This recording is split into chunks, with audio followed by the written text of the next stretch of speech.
Assalamualaikum, nama saya Faura, kelas 2C. Sekarang saya ingin membuat kerajinan.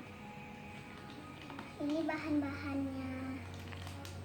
Ada air, ada mangkok sama sendok, ada cat air sama kuas, sama ini ada buat tempelannya sama magnet, ini cetakannya, gunting sama semennya, habis itu sama tisu.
Ini hasilnya. Sekarang aku mau tempelin ke